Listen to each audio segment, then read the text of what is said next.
My cousin and my aunt a few years ago were diagnosed with cancer, and we feel that one of the best ways we can give back right now is donating our hair to Locks of Love. And obviously through the chemo, the majority of the patients lose their hair, and we just really like that idea. It's real nice. It feels great knowing that this is gonna go to some little kid or someone that really needs it. No, it's new. I usually have a buzz cut, so I'm still getting used to it. Do you like it? I do. I'm gonna miss it for sure. A year and 6 months now, and the required length is 10 inches, and I'm at 9.5 right now, so I'm getting close. Yeah, and it'd be great to get our third one in a row, but they've obviously been struggling the past couple of years, but I think they're really starting to find themselves and come back. At least that's the way it appears from their coaches and their players. But I think we still really should have a solid game. If we keep all our assignments, and we should come away with the third win. It'll be a great game. Oh, absolutely. And if we can win out, who knows? This is a great league. There are a lot of great teams, and we could end up with the title.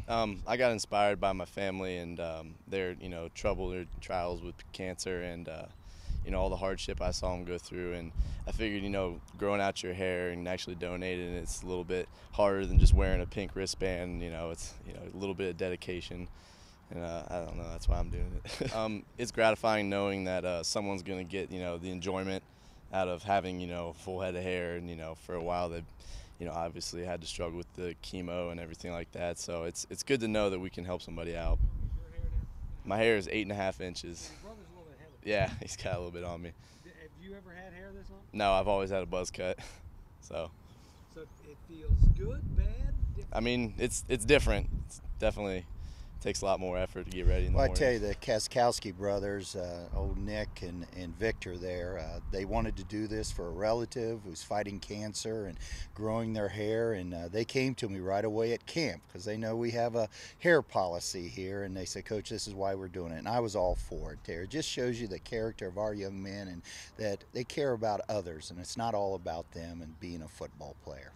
I tell you, whenever you're in a position, a sports team that gets attention in the community and around other areas, to be able to put forth a program like this, the cancer and breast cancer specifically in the month of October, to just show how we're all in this together, we're all touched by someone that's battling cancer, that battled it in the past there, and so for us to bring exposure to it and people to think about it and to help in any way they can means a lot to our program. The hair policy is we don't want to see hair flowing out of the back of the helmet. And we have a couple young men who they do have their hair, but that's how they came to UD. So I let them do that. But before, if you came to UD with short hair, you're going to have short hair during your 4 years here.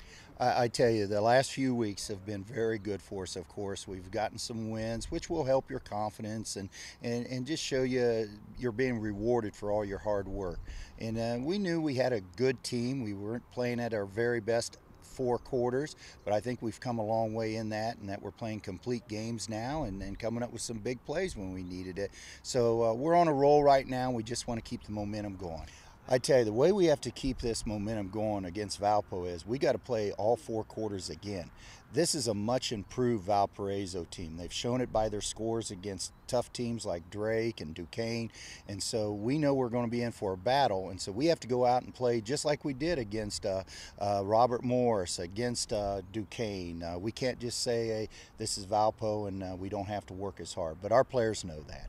Well, I tell you, I saw a saying up on the wall the other day. It said, a team that has nothing to lose is the most dangerous. And that's where we think Valparaiso is. Plus, all of our players have to do is turn on the film.